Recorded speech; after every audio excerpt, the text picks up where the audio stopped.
Sid is asking me to keep it down because tomorrow we have to have a little meeting, and he said that if I don't behave myself tonight, don't look out, worry about the sales of produce next week. But Sid, the hell with the sales and rows and produce next week.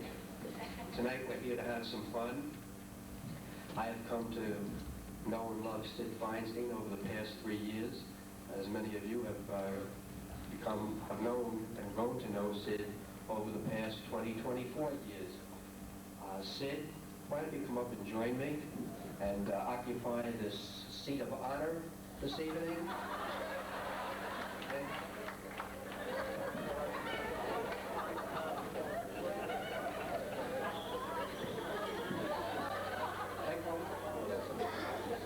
Right.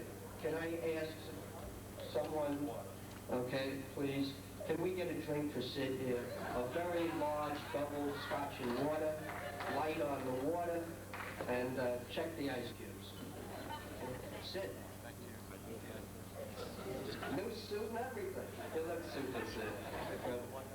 Listen, while we're here and we're going to have some fun this evening with Sid, you know, Sid has a super sense of humor, and I hope that you all recognize and understand that the Lord also has a sense of humor. And if you don't believe me, please take a look at the person sitting next to you. And while we're getting ready, Sid, I just want to tell you a quick story. Do you know what E.T.'s girlfriend said to E.T. on their first date? Sid said no. E.T.'s girlfriend said, "Shorty, watch out for your thinking."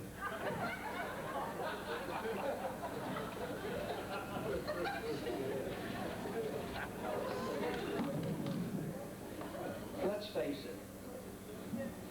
New York may be the Big Apple, and New York may have the Jewish mayor, but we've got a big banana, and we've got the Jewish marker.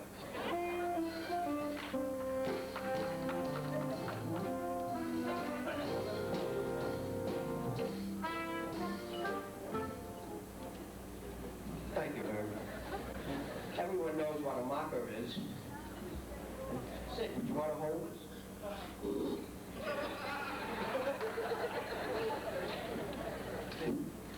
A banana and a marker by the name of Feinstein.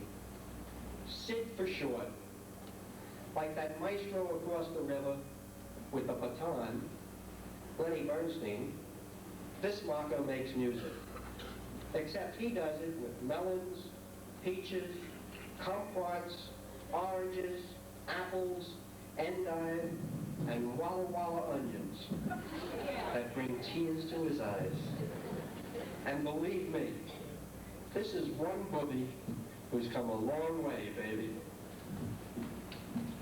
But I wanted to get along with him the hard way, because he's one tough banana.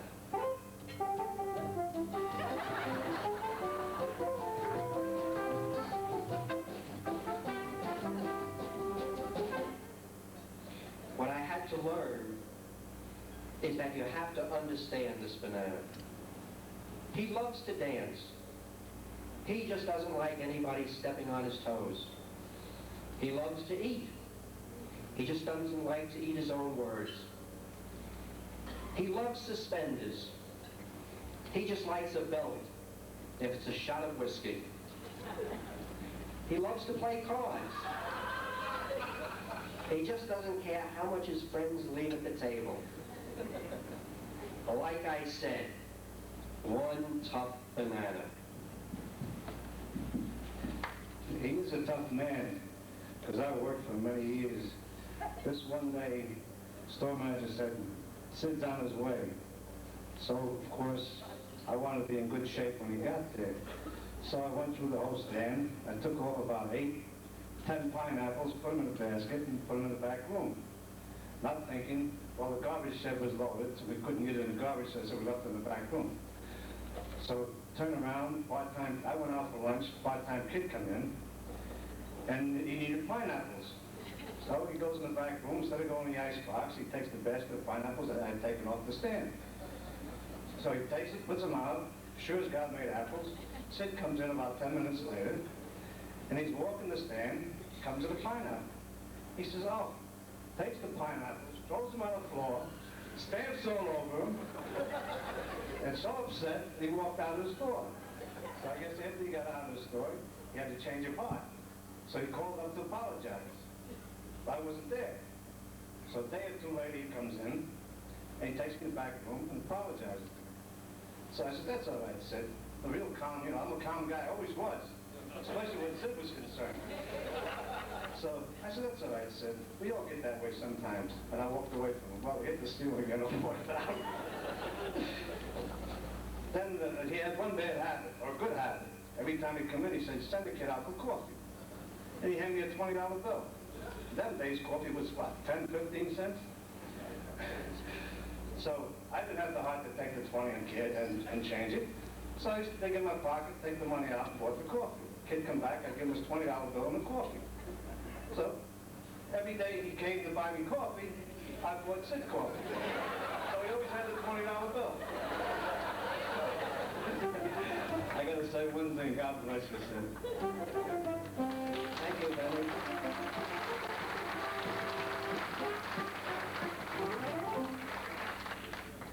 The way Sid keeps his money, that's really a rich man. But Sid's a classy banana, too. Quincy High, up there in Quincy, Mass., where Sid grew up, can remember when he couldn't find New Jersey on the map.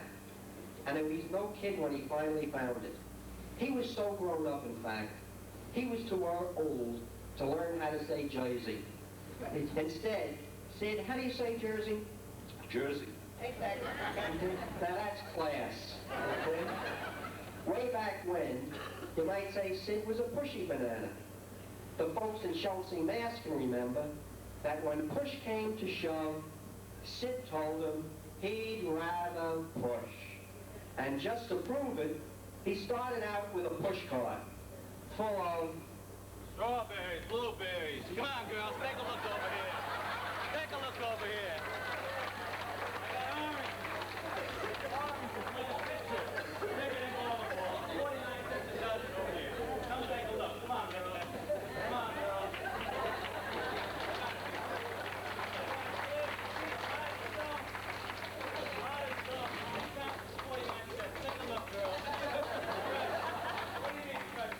I'd be out of business.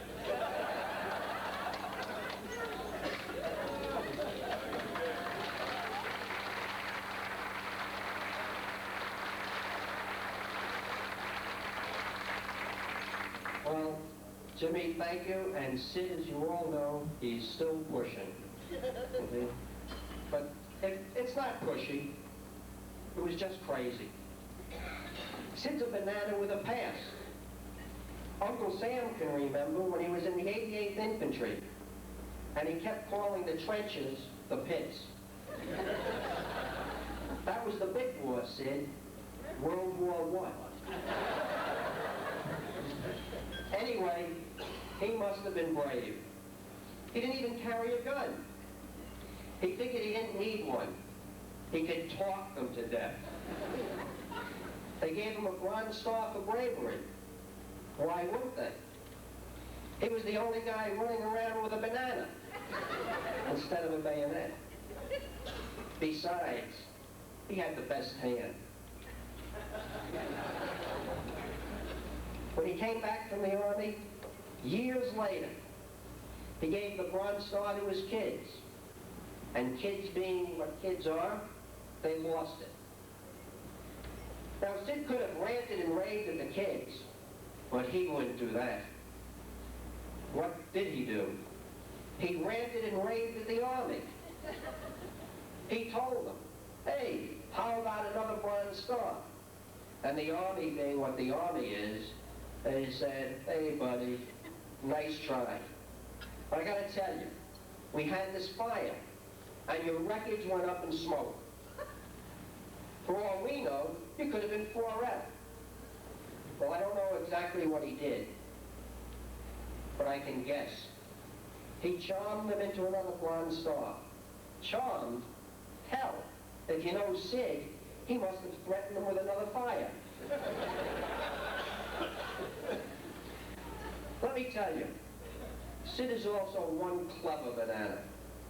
The night Shirley and he got married, the market where he worked went up in smoke. Goodbye, market. Goodbye, job. Just like that. He could have gone from the honeymoon back to the pushcart, but it was too late. He already traded in the pushcart for the Bronze Star. So he got himself a trailer and a whole stack of flags. And he made himself a store on wheels. I don't know what he called the store, but the folks in Peabody, Mass. Called him the Mike Todd of Boston. Now, just between us, I'm not sure what they meant, but maybe you remember Mike Todd.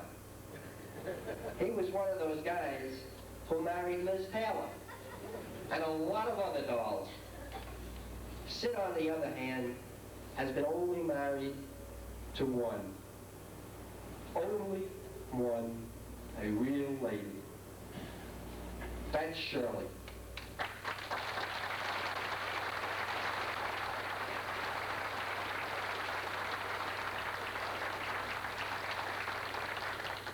After all, how many wives do you know who wait 25 years for their husband to take them on a vacation? Only one, Shirley. And for that, she doesn't deserve a Bronze Star. She rates a Purple Heart. 2 Purple Hearts. I mean, never mind the vacations he wouldn't take. Think of all the holidays he missed. For instance, there were years when he ran the roadside stands in the wilds of New England and slept in the car on holidays to protect his ever-loving produce from the bears and the raccoons. And even when he got to Jersey, he was still protecting his ever-loving produce. Sid, let me tell you a story that happened in Package years ago. It was Saturday at 12 noon, years ago when Package, Kings first took over Package, if you remember. I remember Alan getting stuck in the elevator. I received a call from the home office. It was headquarters in those days, not the home office. The Public Service Electric and Gas Company had a major problem with a transformer. The electric power would be turned off at 5:30 the same Saturday night, shutting down all refrigeration and lights. If you remember, Sid, back then in those days, Package closed at 6 o'clock on the Saturday nights and we were not open on Sunday. The power would be turned back on at 5 or 6 a.m. on Monday morning. Egg cartons, dried ice, and so forth were on the truck on the way. Empty every refrigerator, empty every frozen food case, and store the product properly. Do what you had to do. Get the job done. A generator with enough power to supply power for a few 60-watt light bulbs would be supplied. We run extension cords, if you remember, off of this generator. Sid didn't sleep in the car that night, but that Sunday, Sid was the only supervisor to stop in at Packard's, and he was not on Sunday supervision. Sid stopped in to see that his loving produce was stored properly and protected from Packard's famous raccoons. He knows what they are. Today, I can really appreciate Sid stopping in to check up on his produce. Although that Sunday, I couldn't figure out what he was doing there, since back in those days, there was no refrigeration in Package produce department. Now that's tender loving care, Sid. Thanks a lot.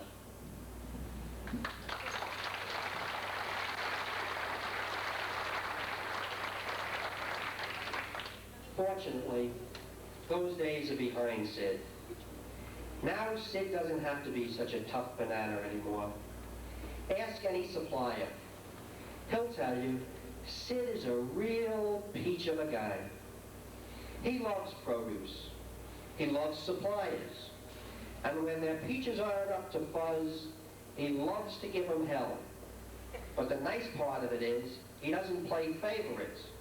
Peach suppliers, apple suppliers, melon suppliers, he gives them all hell.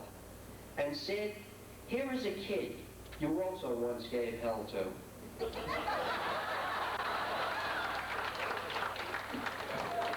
A kid I'm not anymore. Thanks, Ernie. You know, a few weeks ago, Bob Schwartz called me up. He said, hey, big guy. He calls most everybody big guy outside of Honig back there. He said, you know, we're having this road for Sid. You've been around a long time. He says, I'd like you to say something nice about Sid. So I thought, and this morning I still didn't have anything nice to say. Okay? Sid, I can say one thing nice about you, Shirley.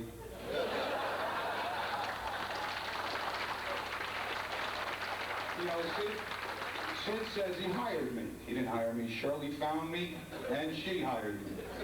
Well, at any rate, Sid negotiated with me, and what he told me was, you live in Essex County. When I put you on, I'm going to put you in Essex County. Temporarily, though, I have a store in Cresskill. It's not too far, okay? But I'll get you in Essex County. This was in 1966. 1971, I went to Livingston. Sid, thanks. You kept your promise, okay?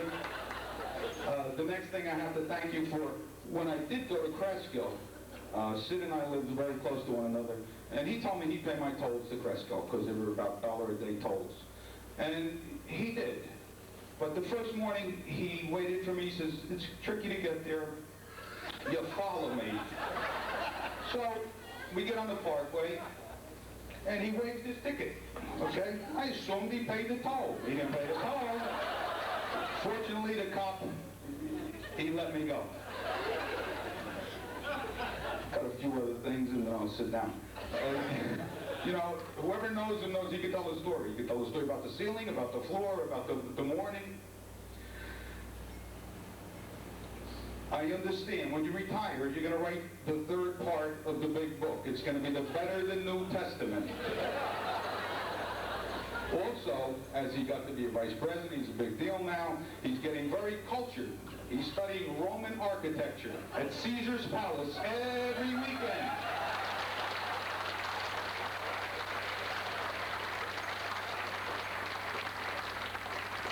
Seriously, you did yell. And not only at me, a lot of people here, a lot of people that aren't here. And you taught. And you were there. And we appreciate it. You kicked us in the ass when we needed it. You let us cry on your shoulder when I needed to make my own decision. You said, don't make it, don't bother me, kid.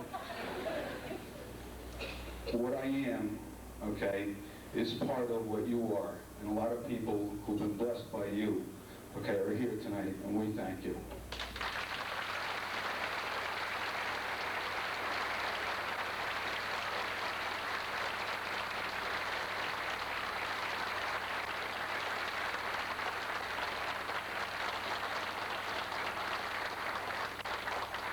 Thank you, Joe.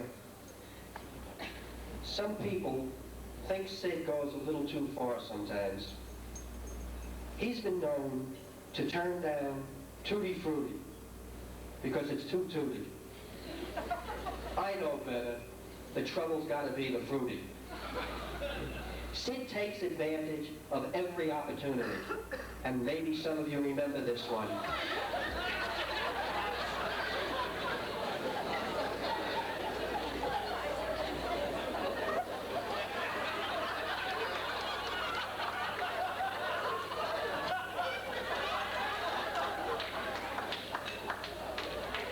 Sid has been known to turn his back on the one-armed bandits in Vegas and Atlantic City because he likes craps and blackjack.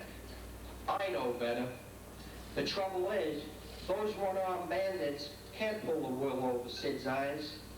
Those little apples, lemons, cherries, they're just not ripe enough. Ask Shirley. He's even been known to turn down Fruit of the Loom. Now that's trouble I have in understanding. And that's why I think it's only fair that Sid take the time now to explain to all of us why. Sid? Why did you reject me?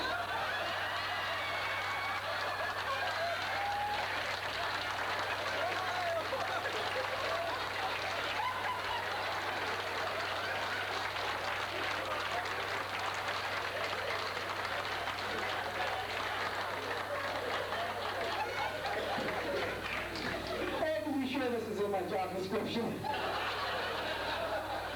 Sid, why did you reject me? Was I too small? Was I too big? Was I too right for you?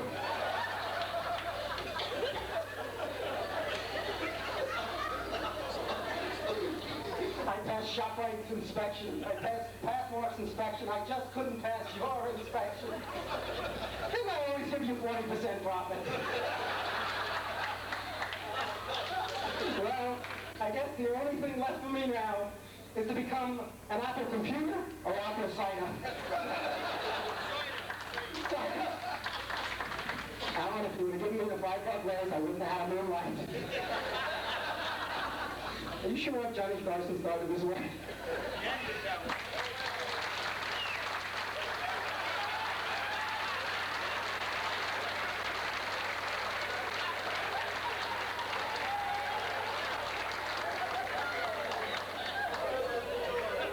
I hope you all recognize the fruit of the loom apple, or the fruit of the loom, I don't know which, but that was our own Mike Honig.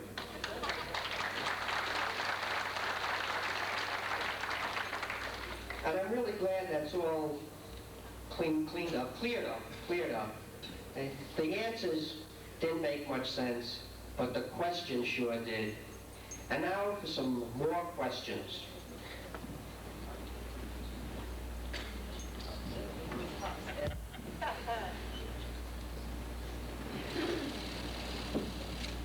Sid, this is really a wonderful evening, Shirley and all your family, and I'm just happy to be a part of it. I want you to know, sitting next to Sid tonight, we could have written a whole other script. First thing out of his mouth is, it's easier to sell kiwi fruit than to be here tonight. And as I said to him, Sid, look around at all the fruits and vegetables and centerpieces. He said, I'm going to grab them all up and sell them in the stores tomorrow. That's our Sid.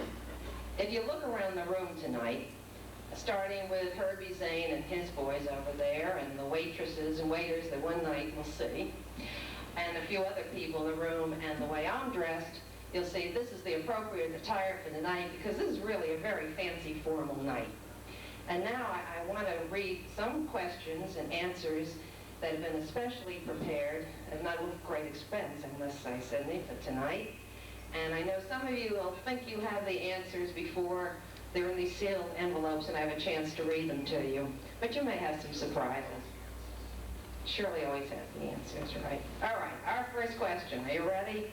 Why did Sid decide to go into the produce field? You don't have to answer. I don't answer. He likes to squeeze the tomatoes. All right. Next question. How does Sid locate trucks that are lost traveling cross country?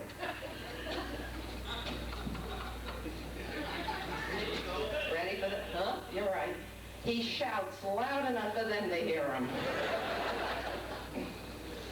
Our next question.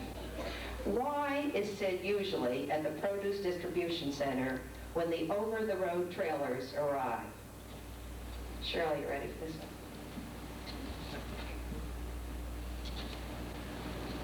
Have you ever seen the figures on some of those drivers?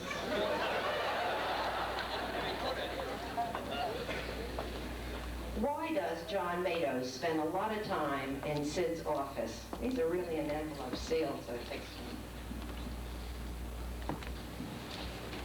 Sid remembers what the computer has forgotten. Right, John? And then one. What does Sid do when he finds cabbage not trimmed properly?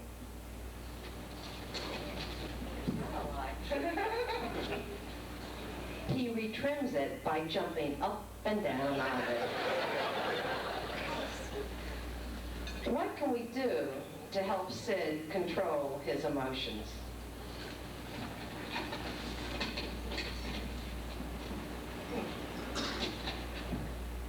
Prescribe tranquilizers.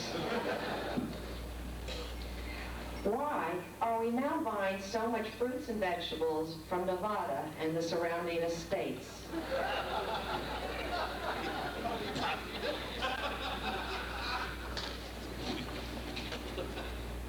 Do you know how close that is to Las Vegas?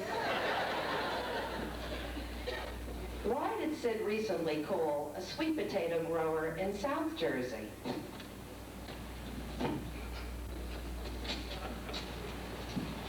Do you know how close that is to Atlantic City? How do you know that Sid was not born in New Jersey?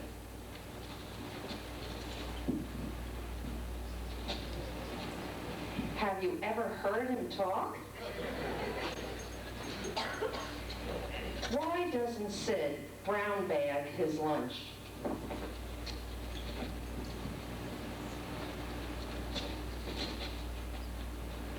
There ain't no bag big enough to hold what Shirley wants her Sydney to eat. What does Sid do when he finds merchandise not rotated in the stores? He cries a lot. What does Sid do when he finds everything in the produce department just right? He smiles a lot. Keep on smiling, Sid. We love you.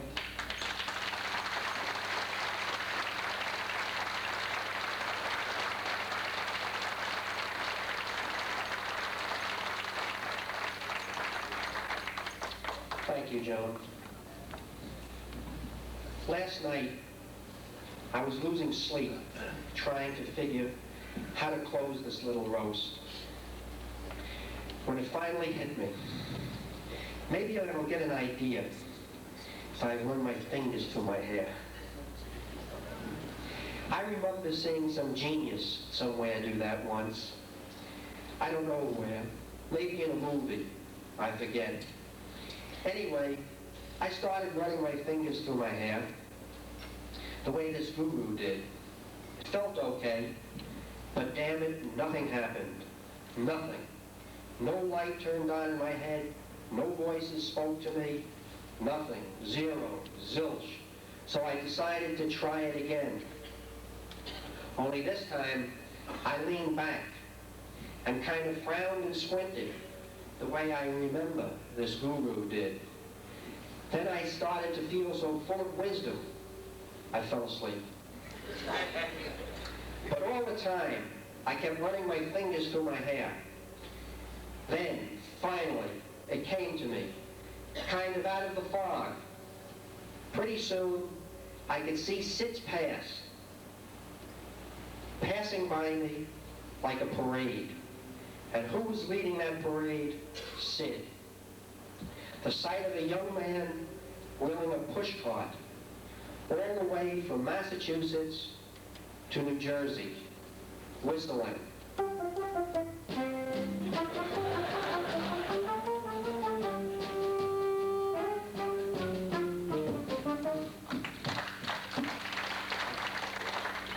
So Sid, here's to the biggest, the toughest, the stubbornest, the wisest, the sweetest, the tenderest, and the cleverest banana of them all.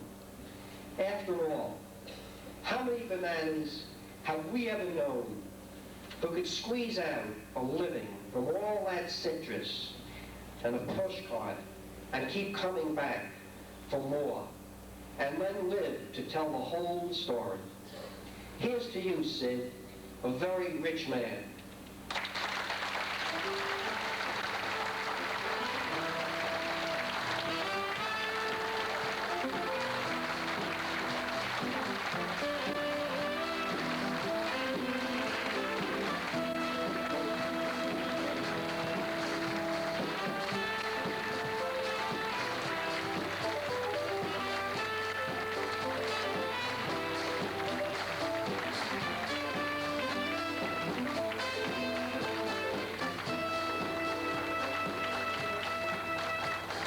Shirley, could I ask you to come up and join us, please?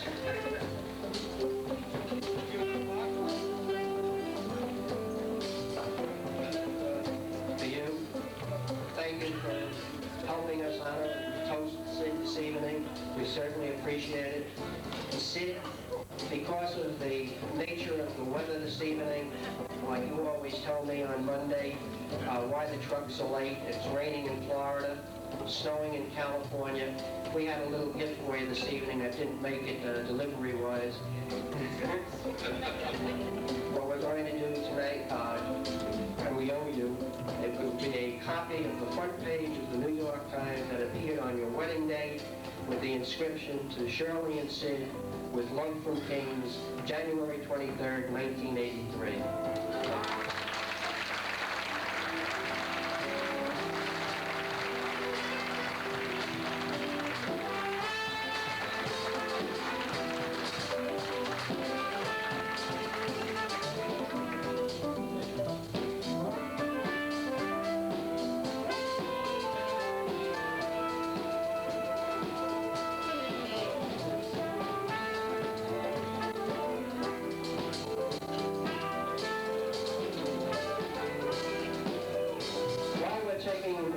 Picture.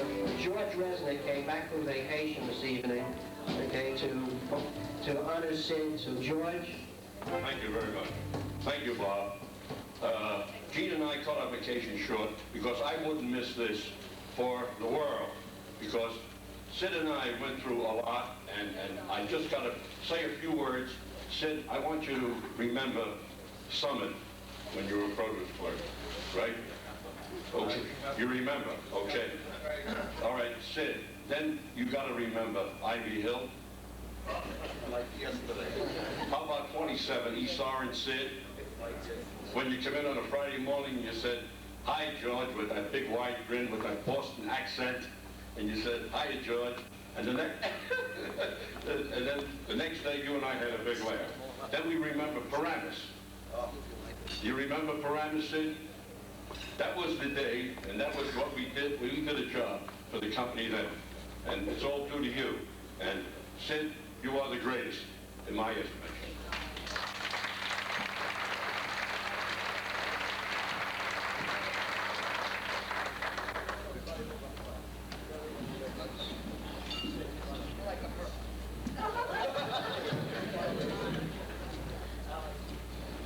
We're going to continue, so why don't you take that picture? Dave, let's take the picture.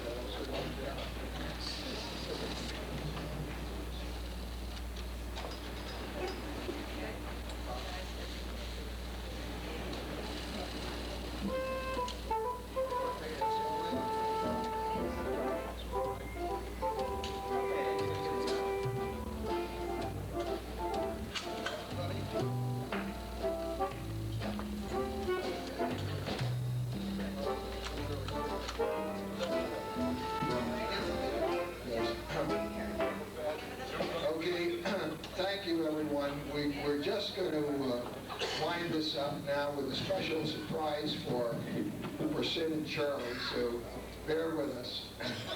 Shirley, you comfortable? Very. Sydney, you okay? You okay, Sydney? You want another drink, Sydney? Can we get another double scotch? But Bob, make it two. One for Sydney, one for me, please. First, I want to read some telegrams, and I'll give you copies of all of these so that you have them.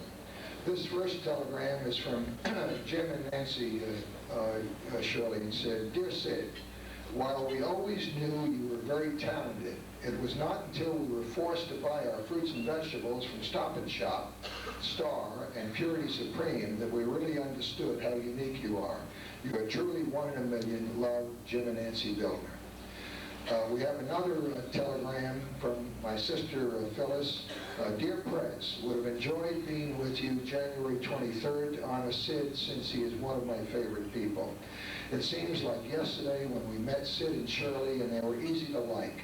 Their outlook towards life, to their family, and towards each other, and their supportive attitude to each other, one felt when you were near them. The fact that he's a top man in his field and one of the most respected in the entire business is special, but the total man with his gentle manner and quiet strength is really super special. Tell him, if I found someone like him, I might just drop my MS and change to MRS. My love to Sid and Shirley. Wish them all the best for me, and to you much love. Love to Joni, Phyllis." And a mailgram from my mother, Bee, to Sid. Congratulations, you sure have earned the honor being bestowed upon you. Not only have you contributed so very much to our success in produce, but also as a member of our executive committee, you have done and are still doing a fantastic job, and I hope you will continue in good health to do so for many, many more years to come. With all my love to you and Shirley and your children, fondly, B. And this letter from Pete Bissell said, Sid, King's is noted for their retail fresh fruit and vegetable departments throughout the country. That is the best reward that could be bestowed upon you, Sid, because King's produce departments would not have that reputation if we do not have the wonderful, hard-working, aggressive, impatient, profit-conscious motivator you have been. You've been the catalyst that has put all of it together. You have been the individual that has earned the respect of everyone in the produce industry, and above all, the respect of your associates in the company.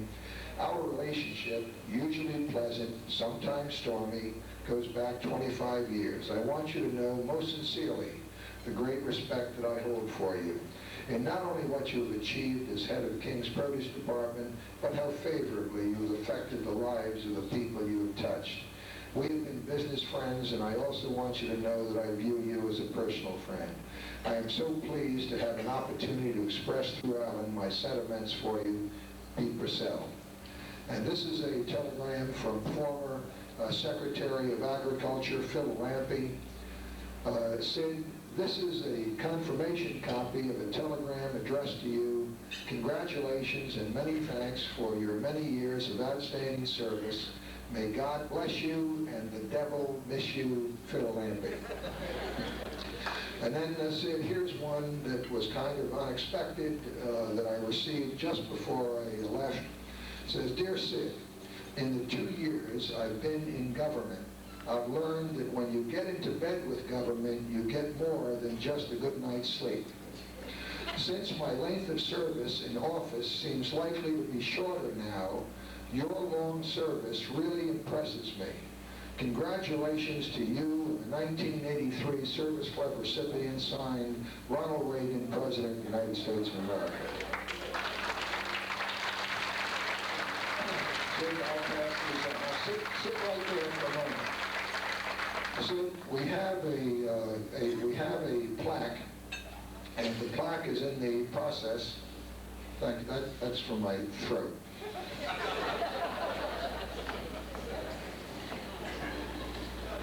Sure helps the laryngitis.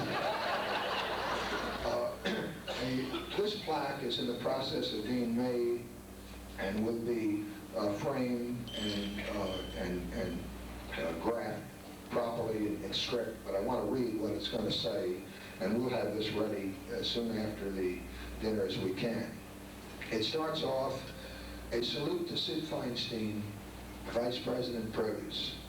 In an era of superstars, there is but one number one in the United States in produce merchandising and retailing. Sid Feinstein, superstar. And as is typical of true superstars, who understand that outstanding achievement only comes with the help and commitment of others, you have been an outstanding team player, teammate, and team leader. Tonight, your associates join together in honoring you, Sid, and in thanking you for all that you've done for each of us and for our company and our growth and development. With love from King's, and it's signed by me on this date and in this place. And this will be the plaque that we'll be getting for us. Sit down, Sid. We're not finished with you yet.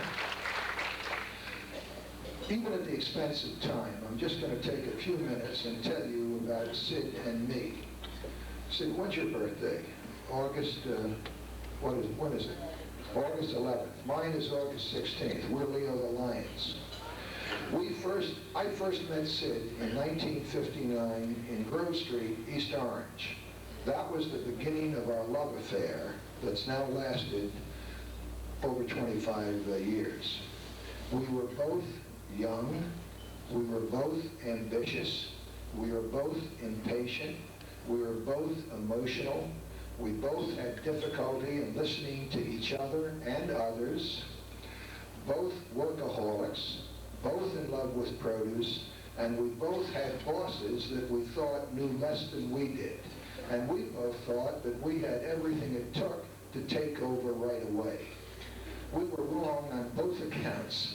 They were better, at least a little better, than we gave them credit for, and we were not quite as ready as we thought we were at the time. Sid's rise began. He served as produce manager, produce supervisor, produce and deli sales manager, produce merchandiser, and produce sales manager. Some of you may not be aware that Sid also had the responsibility at a very crucial time in our history as director of store operations, during which he made an enormous contribution to our company. Today, Sid is a corporate vice president, contributing not only to our success in produce, but to the overall management of our company. In thinking about Sid in preparation for this dinner and thinking back over these years, I asked myself, what are the characteristics, the qualities that have contributed to Sid's success as a merchant, as a leader, as a teammate? Joe Torito, I think, more eloquently than I possibly could, touched on them tonight in his remarks. And I think that what Joe was getting at is that Sid, first of all, loves what he does. He loves fruits and vegetables. He loves our business. Secondly, he loves people. He loves his associates, and they know it. And he loves customers, and they know it. He loves to help people develop their full potential and takes pride in the success of others. In terms of our corporate mission, he fulfills the commitment we've made to customers as no one else does in our company. And finally, Sid is a risk taker. Sid doesn't play it the safe way. Sid is willing to put his neck out, willing to take a risk, willing to make a mistake, willing to be accountable for his decisions, even when they prove wrong. Those are some of the things, and only a few, that we think identifies Sid as the great merchant and leader that he has been. And so, Sid, in appreciation for everything you've done, we have a surprise for you and Shirley. And Shirley, perhaps you and Sid will stand by me now. I'll just set these chairs aside. And we have, I'm going to, Shirley, you just help me. No, I'll tell you. Shirley's going to help me with this. This is a traveling bag. Although it's a Playboy bag, Sid, I tell you, you're definitely not going to Atlantic City or Las Vegas. Before I reach into the bag, I want to talk about Shirley. You've heard Joe Torito say that Shirley spotted Joe and said, Sid, get that guy before we lose him. Well, as much as anybody in the company, we have two for the price of one.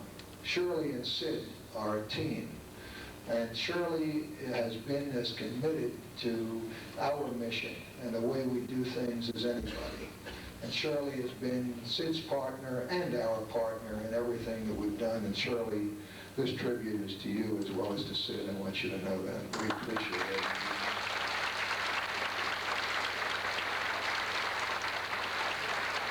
Okay. Now, Shirley, start reaching in the bag. Have an envelope.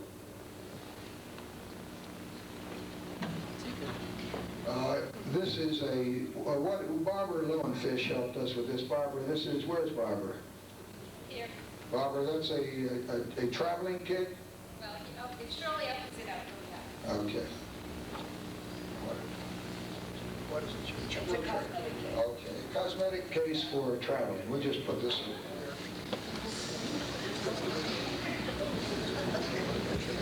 Just a minute.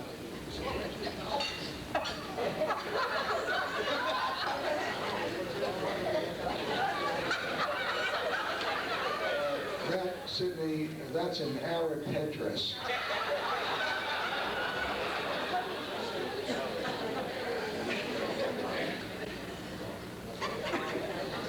For those of you who may not recognize this, this is a yarmulke.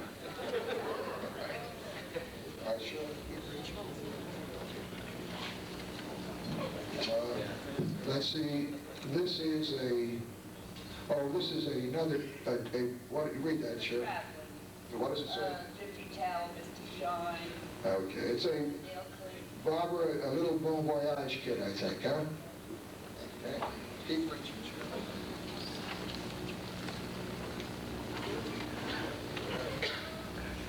Okay, Shirley, what is this? Oh, no, wait a minute, read this, what's that? What does that say? One that is Jerusalem, Tel Aviv, and Haifa. Okay, and what's that?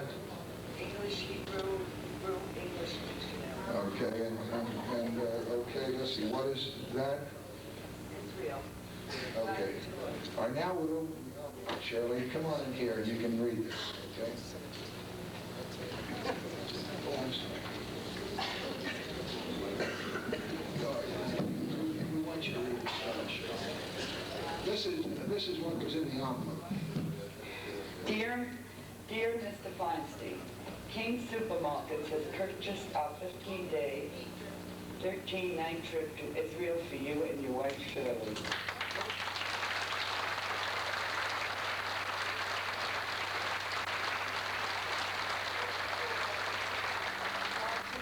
It takes you by bus to JFK Airport, where a jet will be waiting to take you to Ben Gurion Airport in Tel Aviv. From there, it is an exciting 2 weeks to visit the major sites and cities of biblical fame. To make you feel at home, you will have the opportunity to see the areas where the fruit and flowers that you purchased the king's grow. Read more. Some of the key places you will visit and see are Jerusalem, Mazda, the Dead Sea, Bethlehem, Jericho, Nazareth, Tiberias, and Haifa. You will sail on the Sea of Galilee and much more. You can leave on any one of the following dates. And then you have the choice of dates. So you can read the last paragraph. As soon as you decide on a date, please call us to confirm the date of each trip.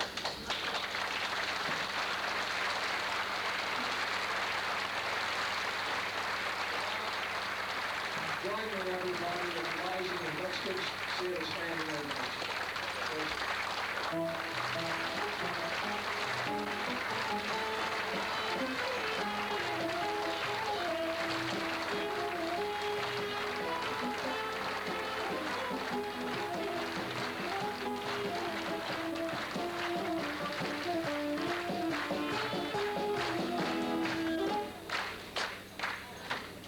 It is easier to sell keep, much easier.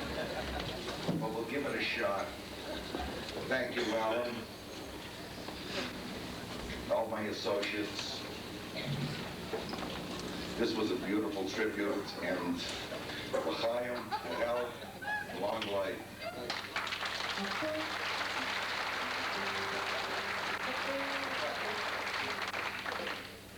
I have 5 minutes, and I'm gonna take it. That's all you got. I'm gonna take 3 minutes. But you know, as I sit here and reflect where and how and why and where the opportunities are, I go back to one of the questions was how did I get in the fruit business? You know, and I've been fortunate in my whole life. Every day was a good day. And my wife Shirley of 37 years who put up with a mashugana.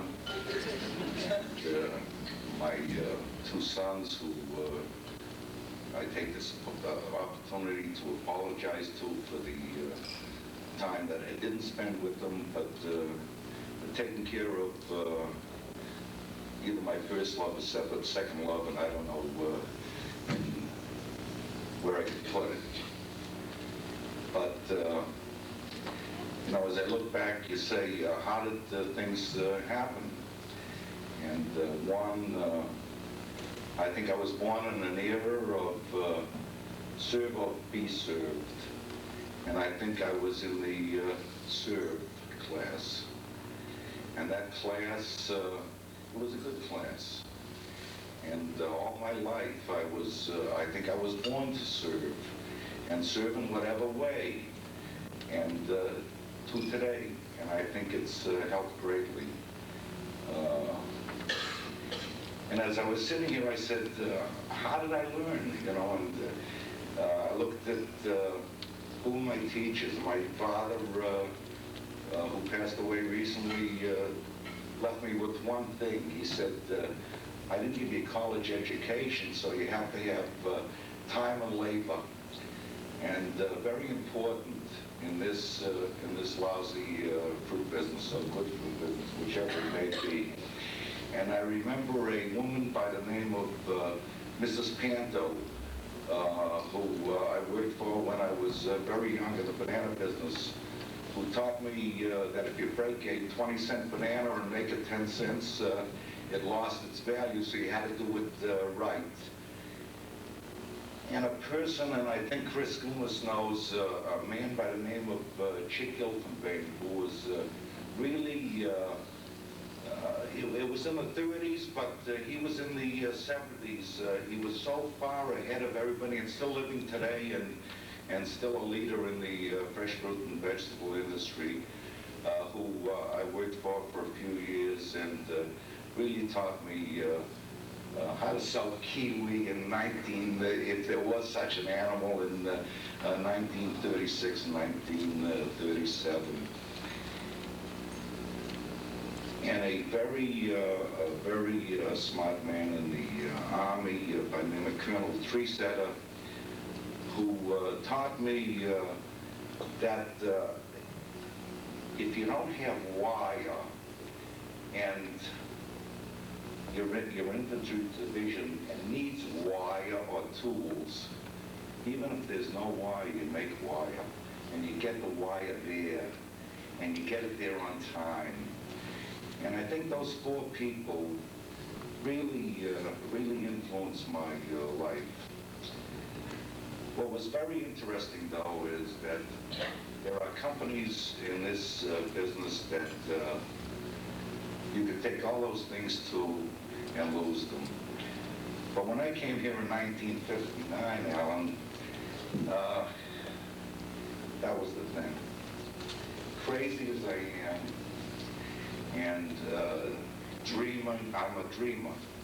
And I dream about tomorrow, and I dream about the future, and I dream about what may be. Alan Billner and Kings and all you people, let me dream and let me make mistakes, and let me fall and help pick me up and start me all over again, and give me the confidence that I need to help make Kings the company that I believe, Alan believes, we all believe that it should be and will be and is today in this America. Thank you.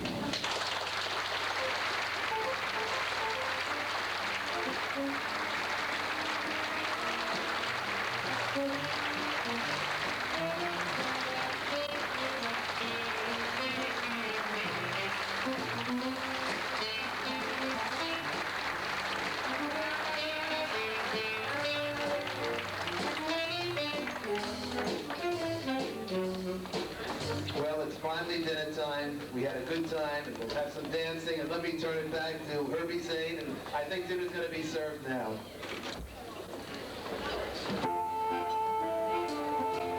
Oh, come on, folks. Dancing time. Dancing time. Everybody dance.